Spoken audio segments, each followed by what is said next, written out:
Bismillahirrahmanirrahim. Assalamu alaikum and a very warm welcome to all of you.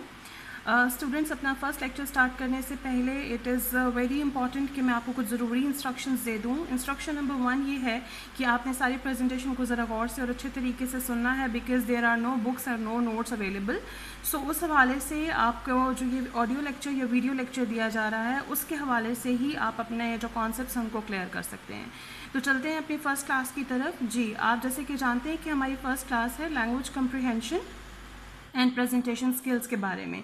तो आज का जो हमारा फर्स्ट टॉपिक है, हम पहले ज़रा उसको देखते हैं कि वो किस चीज़ के बारे में है. फर्स्ट टॉपिक को बताने से पहले मैं आपको थोड़ा सा ट्विस्ट आपको पता है, जैसे मैं ऑलरेडी आप लोगों को एक सजेस्ट करती हूँ कि किसी भी चीज़ में, तो उस हवाले से मैं आज आप लोगों के लिए एक कोटेशन लाई हूँ. आप उस कोटेशन में से जज करेंगे कि हमारा आज का टॉपिक कौन सा है. जी, तो कोटेशन है, the success of your presentation will be judged not by the knowledge you send but by what the listener receives. जी, एक दफ़ा दोबारा कोटेशन को पढ़ती हूँ. The success of your presentation will be judged not by the knowledge you send but by what the listener receives. जी, तो आई hope कि आप लोगों को इसमें से कुछ थोड़ी बहुत हिंट मिल चुकी होगी कि आज हम किस चीज़ के बारे में पढ़ने जा रहे हैं. जी, तो जिन लोगों ने प्रेजेंटेशन स्किल्स को गेस किया था उन्होंने बिल्कुल ठीक गेस किया है. हमारा आज का जो टॉपिक है वो प्रेजेंटेशन स्किल्स के बारे में है. जी, तो प्रेजेंटेशन स्किल्स में सबसे पहले मोस्ट इम्पॉर्टेंट हमारे लिए जानना क्या है कि what is presentation. What is presentation? What are the types of presentation? How to make your presentation effective? What are the factors of effective presentation? ये हमारा आज का एजेंडा रहेगा और आज हम इसके बारे में स्टडी करेंगे. What is presentation? Presentation is the practice of showing and explaining the content of a topic to an audience or learner.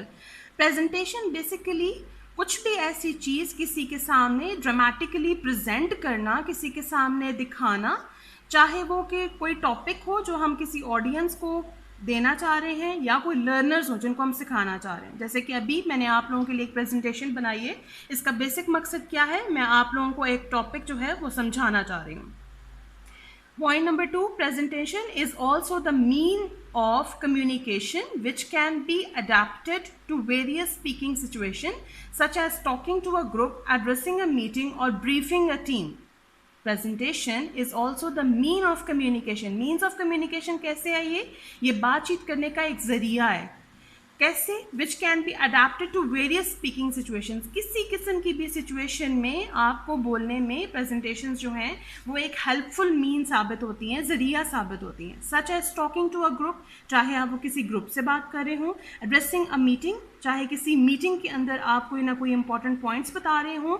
और ब्रीफिंग अ टीम, या आप किसी टीम को सक्सेसफुल तरीका सिखा रहे हों कि किस तरीके से उन्होंने अपना गोल अचीव करना है. Next slide, types of presentation.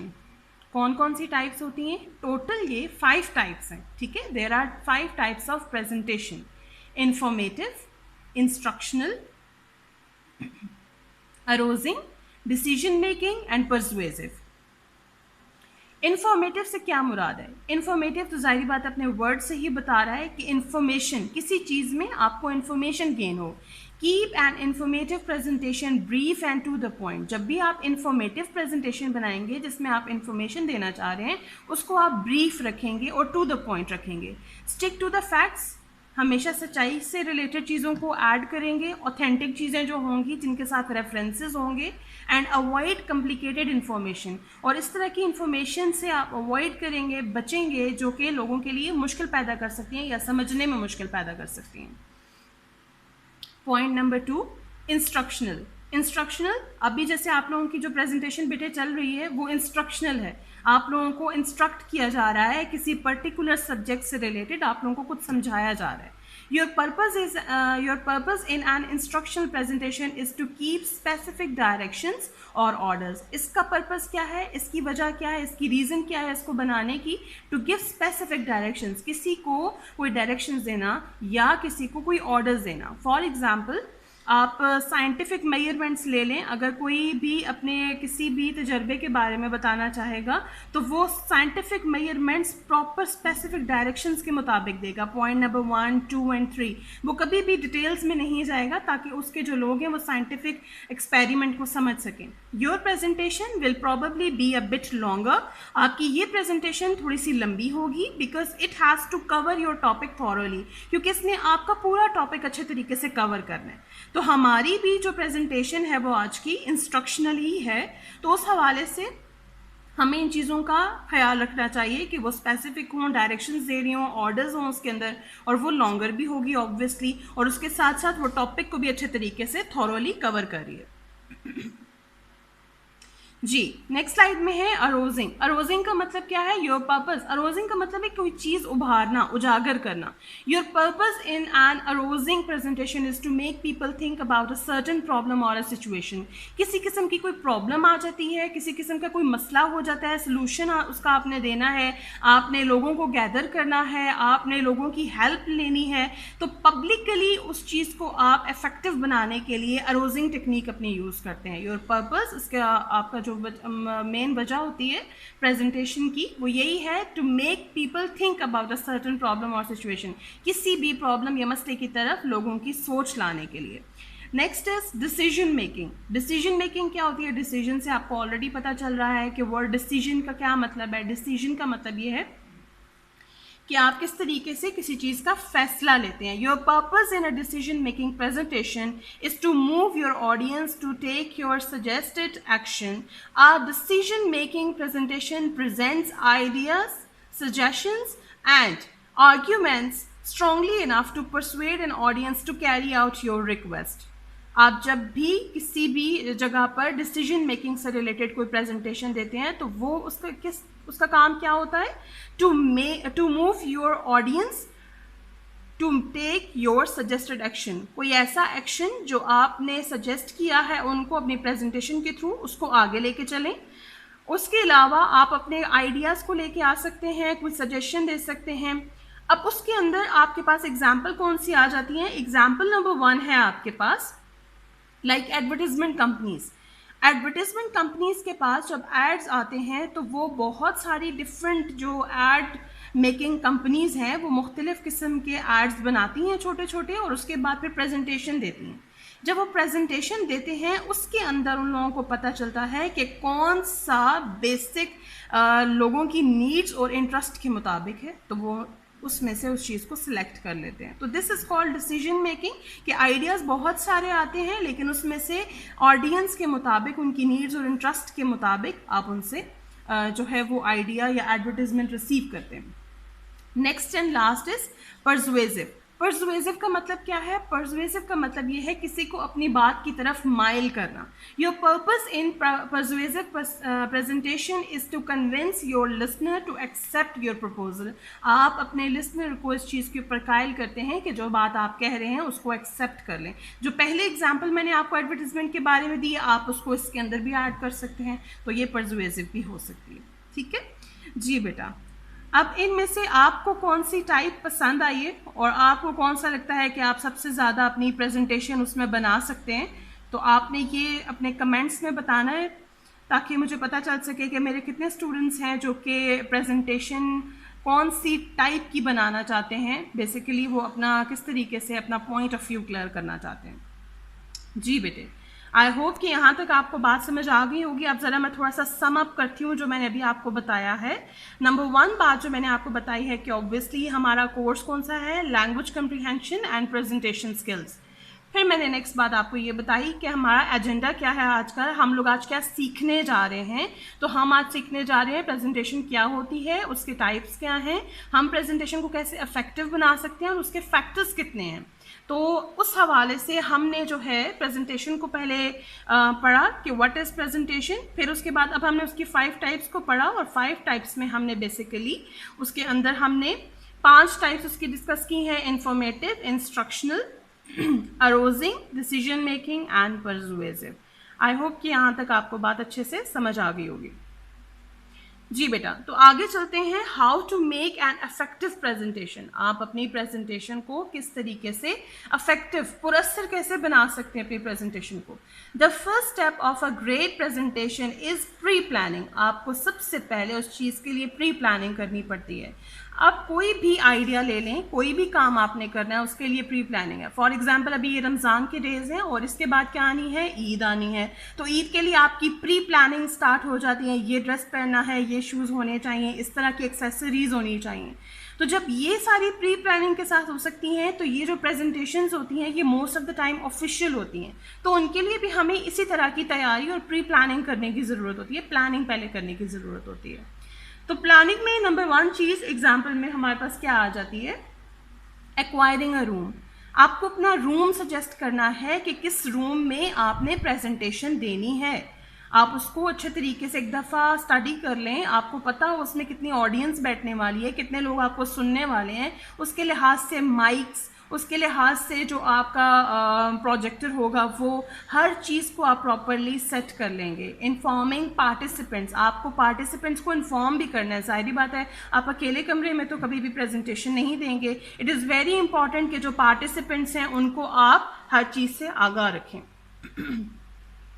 Ji, the next step is, the second step is, before preparing the presentation ask yourself following questions।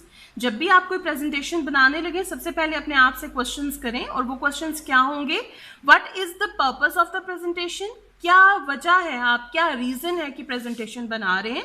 Who will be attending, कौन लोग हैं जो उसको अटेंड करने वाले हैं। ये अटेंडिंग का मतलब आपको अब इसलिए समझाना ज़रूरी है ताकि आप समझ सकें कि प्रेजेंटेशन में आप अगर 1 क्लास को प्रेजेंटेशन दे रहे हैं तो कभी भी 10th क्लास वाला मटेरियल ऐड नहीं कर सकते, और अगर आप 10th क्लास को प्रेजेंटेशन दे रहे हैं तो कभी भी 1 क्लास वाली एग्जाम्पल्स या मटेरियल ऐड नहीं कर सकते, क्योंकि वो ऑडियंस को बोरिंग फील होता है और कभी कभार वो बिल्कुल निगलेक्ट कर देते हैं आप जो भी बात उनको कह रहे होते हैं, बता रहे होते हैं।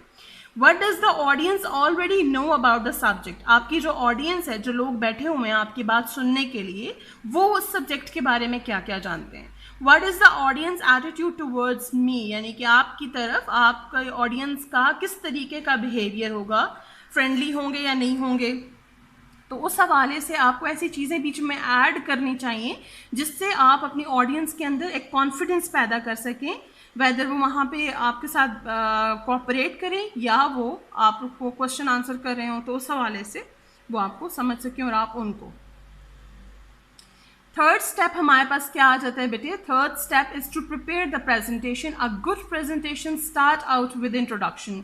जो भी अच्छी प्रेजेंटेशन होगी वो किस चीज़ से स्टार्ट होगी, इंट्रोडक्शन से स्टार्ट होगी। आपने ऑलरेडी देखा है कि जब मैंने अपनी प्रेजेंटेशन को स्टार्ट किया तो आपको प्रेजेंटेशन के बारे में पूरी डिटेल दी है। वेदर आई नो कि आप लोगों ने ऑलरेडी प्रेजेंटेशंस कई दफ़ा दी हुई हैं और आपको इसके बारे में अंदाज़ा है, but still it is very important for a good presentation that you must give introduction, so and may include an icebreaker such as story, interesting statement or fact। अगर आप मेरी प्रेजेंटेशन का पीछे फ्लैशबैक करेंगे तो उसके अंदर भी आपको यही चीज़ नज़र आएगी। आइस ब्रेकर का मतलब क्या है कि मतलब लोगों के माइंड में ऑलरेडी ये बात बैठी होती है कि प्रेजेंटेशन है, हम तो बोर होने वाले हैं। उस लिहाज से इट इज़ वेरी इंपॉर्टेंट कि हम उनके लिए कुछ इंटरेस्टिंग फैक्टर क्रिएट कर दें। अब वो इंटरेस्टिंग फैक्टर क्या होगा, फॉर एग्जांपल जैसे मैंने आपको कहा कि आप लोगों ने अपना टॉपिक खुद सजेस्ट करना है, खुद बताना है, तो उस टॉपिक को आपने कोटेशन के ज़रिए जज किया है, सजेस्ट किया है, आइडिया लिया है, तो उस हवाले से हमें इस तरह के आइस ब्रेकर्स ऐड करने चाहिए। It should have a logical beginning, middle and and. इसकी लॉजिकल बिगनिंग हो, स्टार्ट हो प्रॉपर तरीके से, सीक्वेंस इसका प्रॉपर होना चाहिए, मिडल भी अच्छा हो, एंड ऑल्सो एंड, और उसका एंड भी जहाँ वो ख़त्म हो रही हो वो प्रेजेंटेशन सक्सेसफुल कहलाती है। Fourthly, there are several option for structuring the presentation. अब आपको अगर अपनी प्रेजेंटेशन का स्ट्रक्चर डिज़ाइन करना है, लाइक फॉर एग्जांपल आपके पास एक बिल्डिंग है, आप उसका स्ट्रक्चर बनाएंगे, देन उसको जो है वो फुल फ्लेज आप अच्छे तरीके से पेंट करेंगे, उसके अंदर एल्यूमिनियम और ये सब चीज़ें जो भी आपके मटेरियल्स हैं वो यूज़ करेंगे। तो प्रेजेंटेशन का भी एक प्रॉपर स्ट्रक्चर है जिसके ज़रिए वो आपकी सक्सेसफुल हो सकती है। नंबर 1 है आपके पास टाइम लाइन। टाइमलाइन, जैसे आपके पास फेसबुक में भी टाइमलाइन होती है। अब टाइमलाइन में क्या होता है कि डेट वाइज जो जो चीज़ें आप लाइक करते जाते हैं और शेयर करते जाते हैं वो टाइमलाइन आपको शो करती है, ठीक है। Timeline arranged in sequential order. Sequential order का मतलब क्या है, एक प्रॉपर सीक्वेंस में चीज़ें आती जाती हैं, date wise, time wise.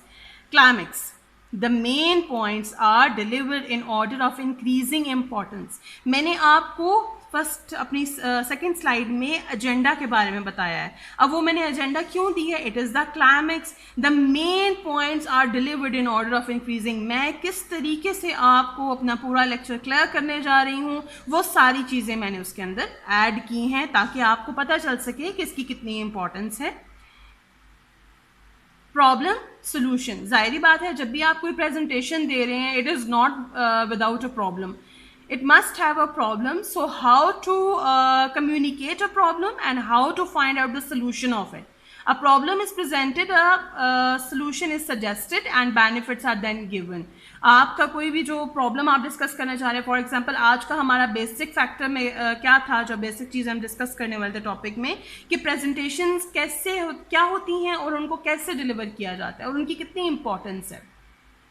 So simple to complex, आप अपनी जो भी बातें हैं, आप जैसे मैंने व्हाट इज़ प्रेजेंटेशन से काम स्टार्ट किया है और आहिस्ता आहिस्ता मैं इसको कम्प्लेक्स की तरफ लेके जा रही हूँ, तो आप भी अपनी प्रेजेंटेशन में इसी चीज़ का ख्याल रखेंगे।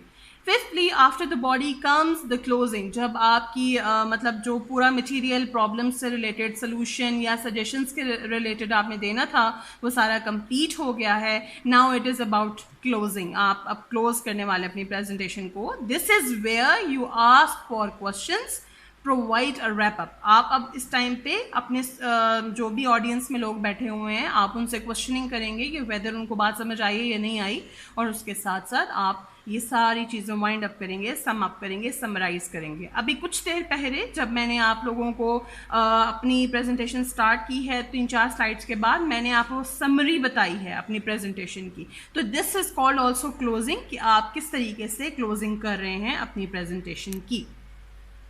Moving to the next one, factors that affect effective presentation.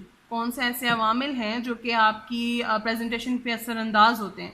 अगर वो प्रॉपर नहीं होंगे तो आपकी प्रेजेंटेशन भी इफेक्टिव नहीं लगेगी, पुरअसर नहीं लगेगी। द वॉइस, सबसे पहली बात है आवाज़। The voice is probably the most valuable tool of the presentator. ज़ाहिरी बात है कि जो भी प्रेजेंट कर रहा है, इट इज़ वेरी इंपॉर्टेंट कि उसकी आवाज़ क्लियर हो, ऑडियंस में जितने लोग बैठे हैं उसको आराम से सुन सकते हों। सो उस लिहाज से voice is the major factor. It carries most of the content that the audience takes away. ये जो वॉइस का एक फैक्टर है, उसके ज़रिए बहुत सारी जो ऑडियंस है वो इस चीज़ को बहुत अच्छे तरीके से ग्रैब करती है, इंफॉर्मेशन को अपने अंदर इंडल्ज कर लेती है। One of the oddities of speech is that we can easily tell others what is wrong with their voice. हम एक ऐसी हमारी फ्लेक्सिबिलिटी है हमारे माइंड की कि हम सबसे पहले वॉइस को अच्छे तरीके से पहचान सकते हैं कि ये वॉइस के साथ क्या प्रॉब्लम है या इस प्रेजेंटेशन में क्या इशू है। सबसे पहला प्रॉब्लम वॉइस का issue. For example, too fast, बहुत तेज़ बोल रहे हैं, टू हाई, बहुत ऊंचा बोल रहे हैं, टू सॉफ्ट, बहुत नरमी से बोल रहे हैं, etc. Number 1, volume. अब वॉइस के अंदर आपके पास सब कैटेगरीज आ रही हैं। Volume, how loud the sound is, the goal is to be heard without shouting. कितनी ऊंची आपकी आवाज़ है, आपको इतनी बस सुनाई देनी चाहिए जो चीख में ना तब्दील हो। Tone, the characteristic of a sound, a voice that carries fear can frighten the audience, while a voice that carries laughter can get the audience to smile.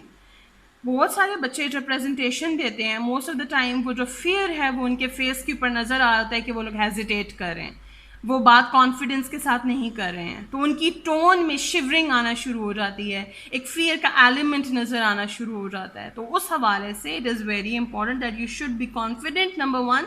And number 2, आपको अपनी वॉइस में एक स्मूथनेस पैदा करनी चाहिए ताकि आपके audience जब वो बात सुन रही हो तो they are starting smiling also.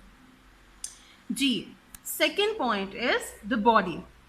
जो मटेरियल आप ऐड करते हैं अपनी स्लाइड्स के अंदर उसको हम बॉडी का नेम देते हैं।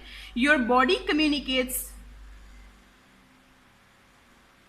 तो उस हवाले से जो हम कंसिडर करते हैं, यहाँ पर हमारी जो बॉडी का कॉन्सेप्ट लिया जा रहा है, it is a concept relating to your posture. आपकी अपनी बॉडी से रिलेटेड है, आपके अपने पोस्चर से रिलेटेड है कि जब आप प्रेजेंटेशन दे रहे हैं तो किस पोस्चर में दे रहे हैं और किस अंदाज में दे रहे हैं, अगले बंदे को क्या इंप्रेशन देना चाह रहे हैं। The body, your body communicates different impressions to the audience. People not only listen to you, they also watch you. आपको ना सिर्फ वो सुन रहे होते हैं आपके ऑडियंस, बल्कि आपको वो बॉडी के थ्रू जज भी कर रहे होते हैं और उसके साथ साथ आपको देख रहे हैं। तो देखने के हवाले से इट इज़ वेरी इंपॉर्टेंट कि आपके पोस्चर्स जो हैं वो प्रॉपर होने चाहिए। अब पोस्चर में और आपके बॉडी लैंग्वेज में क्या क्या चीज़ें आ जाती हैं, तो उसमें है जी number 1 posture. Slouching tells them you are indifferent or you do not care, even though you might care a great deal. On the other hand, displaying good posture tells your audience that you know what you are doing and you care deeply about it. आप कभी अपनी legs को twist करके नहीं खड़े हो सकते, आप कभी उनके बिल्कुल सर के पास जाके नहीं खड़े हो सकते। These are the bad postures. आप जब भी उनके सामने खड़े होंगे, you have to keep some distance between these two people और many people, so they can listen to you carefully और वो हेजिटेट ना करें आपसे बातचीत करते हुए।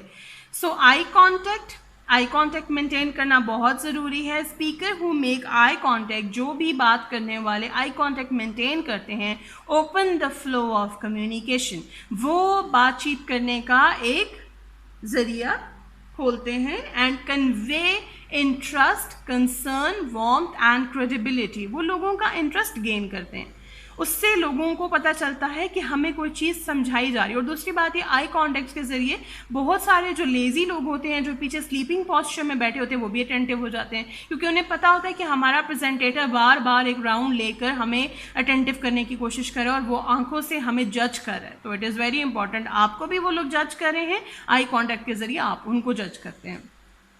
नेक्स्ट इज फेशियल एक्सप्रेशन, आपका फेस के एक्सप्रेशंस कैसे होने चाहिए। Smiling is a power, cue that transmit happiness, friendliness, warmth and liking. सो उस हवाले से स्माइल करते रहना, ये तो आपको हमारे दीन से भी बात मिलती है। नबी पाक सल्लल्लाहु अलैहि वसल्लम हमेशा मुस्कुराते रहते थे और मुस्कुराने से बहुत सारे लोगों से जब वो बातचीत करते थे किसी भी रिलीजियस चीज़ से रिलेटेड, तो वो हमेशा उसको 3 दफ़ा दोहराते थे और हर बंदे की बात मुस्कुरा कर सुनते थे ताकि उनको एक पॉजिटिविटी और फ्रेंडलीनेस का एहसास हो। जी, the next thing is gesture, आपके जेस्चर्स कैसे होने चाहिए। If you fail to gesture while speaking you may be perceived as boring and stiff. अगर आप अपने जेस्चर्स चेंज नहीं करते तो आप बोरिंग फील होंगे ऑडियंस को और ऑडियंस आपकी बात गौर से नहीं सुनेगी।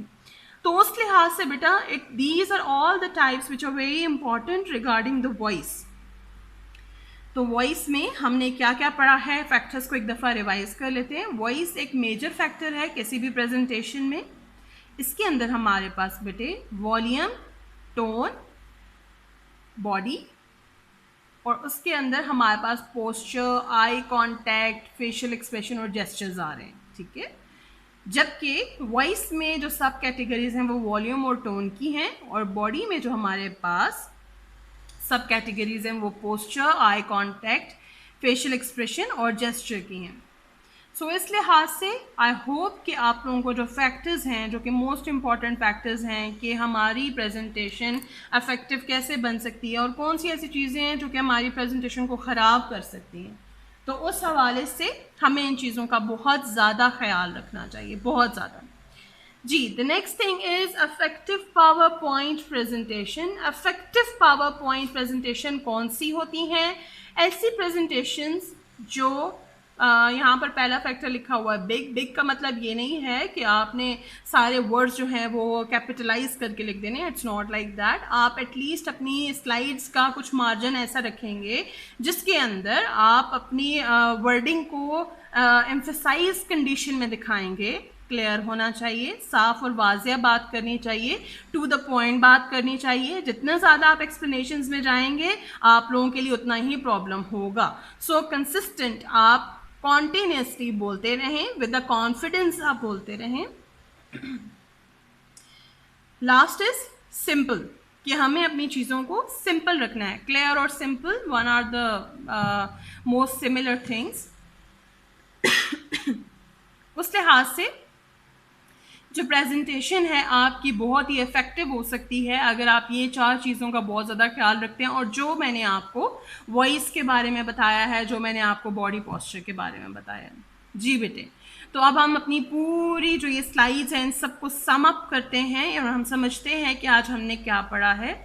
पहली चीज़ तो हमने जो पढ़ी है वो ये पढ़ी, व्हाट इज़ प्रेजेंटेशन। प्रेजेंटेशन क्या होती है? प्रेजेंटेशन एक अपनी बात पहुंचाने का तरीका है, चाहे वो किसी किस्म की भी बात हो, एक छोटी ऑडियंस को, ग्रुप को या सेलेक्टेड मेंबर्स को हो। तो हम प्रेजेंटेशन के ज़रिए कभी कभार कोई कंटेंट भी पढ़ाते हैं, कोई कंटेंट समझाते भी हैं और लोगों को कुछ नया करने के लिए सिखाते भी हैं। फिर उसके बाद बेटा हमने उसकी टाइप्स के बारे में पढ़ा कि हमारी टाइप्स कौन कौन सी होती हैं प्रेजेंटेशन की। Number 1 informative, number 2 instructional, number 3 arousing, number 4 decision making and number 5 you have persuasion या परसुएसिव। तो उस लिहाज से हमारे पास ये आ गई प्रेजेंटेशन की टाइप्स। फिर हमने पढ़ा था इन्फॉर्मेटिव में, चले मैं ये भी आपको क्लियर दोबारा कर देती हूँ। इन्फॉर्मेटिव का मतलब है कोई इन्फॉर्मेशन किसी को देना और टू द पॉइंट रहना। इंस्ट्रक्शन का मतलब है कोई एक टॉपिक से रिलेटेड किसी को समझाना, किसी को बताना, किसी को सिखाना कोई चीज़, ठीक है। फिर हमने पढ़ा था अरोजिंग, अपनी पब्लिक को अपनी किसी भी प्रॉब्लम से रिलेटेड अरोज करना, उनमें आगाही पैदा करना, उनको अपने लिए खड़ा करना ताकि वो आपके लिए सोच सकें, आपके लिए बोल सकें। डिसीजन मेकिंग, बाज़ कोई चीज़ समझ में नहीं आती, बड़ी बड़ी बिजनेस कंपनीज़ में ऐसे डिसीजंस लिए जाते हैं जिसके लिए प्रॉपर प्रेजेंटेशंस बनाई जाती हैं और उनमें आइडियाज़ और सजेशंस दी जाती हैं और उन आइडियाज़ के मुताबिक काम किया जाता है। तो it is very important. Also persuasive, persuasive में क्या है, आप लोगों को ऐसी बात कहते हैं, ऐसी बात करते हैं। एडवर्टीज़मेंट की मिसाल मैंने दोबारा दी थी आपको कि जब भी हम कोई एडवर्टीज़मेंट देखते हैं उसके अंदर वो क्या करना चाहते हैं, हमें अपनी मर्ज़ी की बात की तरफ माइल करना चाहते हैं कि बाकी सब प्रोडक्ट्स तो हैं ही हैं लेकिन हमारी प्रोडक्ट सबसे अच्छी है। तो उस लिहाज से वो परसुएव करते हैं हम लोगों को। How to make an effective presentation, हम अपनी प्रेजेंटेशन को कैसे इफेक्टिव बना सकते हैं। पहला स्टेप हमारे पास ये था कि हमें प्री प्लानिंग करनी चाहिए। दूसरा स्टेप हमारे पास ये था हमें कुछ सवाल अपने से पूछने चाहिए और सवाल में हमारे पास था what is the purpose of the presentation, who will be attending, what does the audience already know about the subject, what is the audience attitude towards me. फिर हम लोगों ने पढ़ा थर्ड स्टेप में हमने पढ़ा था कि हमें अपनी प्रेजेंटेशन का गुड स्टार्ट कैसे लेना है, इंट्रोडक्शन से लेना है। फिर उसके बाद हमें उसका बिगनिंग, मिडिल और एंड भी लॉजिकल बनाना है। फिर उसके साथ साथ हमें कोई ऐसी स्टेटमेंट, ऐसा फैक्ट कोट करना है जिससे ऑडियंस इंटरेस्टेड फील करे। फोर्थली हमारे पास there are several option of structuring the presentation, हम अपनी प्रेजेंटेशन को स्ट्रक्चर में कैसे लाते हैं। नंबर 1, हम उसकी टाइमलाइन को सीक्वेंशियल बनाएंगे, सीक्वेंस वाइज करेंगे। क्लाइमैक्स में हम जो हैं वो अपने सारे पॉइंट्स इंपॉर्टेंट जो हैं उनको ब्रीफ करेंगे। फिर उसके बाद हमारे पास प्रॉब्लम और सोल्यूशन जो है उसको हम एक्सेस करेंगे कि क्या प्रॉब्लम थी और सोल्यूशन क्या निकला और इसके फ़ायदे क्या क्या हुए। फिर हम सिंपल टू कम्प्लेक्स चीज़ों को लेकर चलेंगे, कभी भी एकदम कम्प्लेक्स चीज़ से स्टार्ट नहीं करेंगे। फिफ्थली लास्ट वन हमारे पास क्या था, जो भी हमारे पास बॉडी आएगी उसके ख़त्म होते ही हमारे पास क्लोजिंग, एंडिंग की तरफ आएंगे और यहाँ पर हम लोगों से क्वेश्चनिंग करेंगे ये जानने के लिए कि हमारी ऑडियंस कितनी अटेंटिव थी और उन्होंने कितना सुना और क्या समझा। फिर हमने कुछ फैक्टर्स के बारे में पढ़ा, फैक्टर्स क्या हैं, फैक्टर्स इफेक्टिव कैसे हो सकते हैं। अब वॉइस सबसे बड़ा प्रॉब्लम है, अगर मैं ये प्रेजेंटेशन चलाती रहूँ और आपको आवाज़ ना आए तो ये बहुत बड़ा एक ड्रॉबैक होगा। उस लिहाज से इट इज़ वेरी इंपॉर्टेंट कि हम वॉइस को अपनी बेहतरीन टूल बनाएं, अच्छा टूल बनाएं और इसको ये इंपॉर्टेंट और मेजर भी है। इसमें सब 2 कैटेगरीज हैं, वॉल्यूम और टोन के बारे में। फिर हमने पढ़ा हमारे पास हमारी जो बॉडी है वो किस किस्म का जेस्चर शो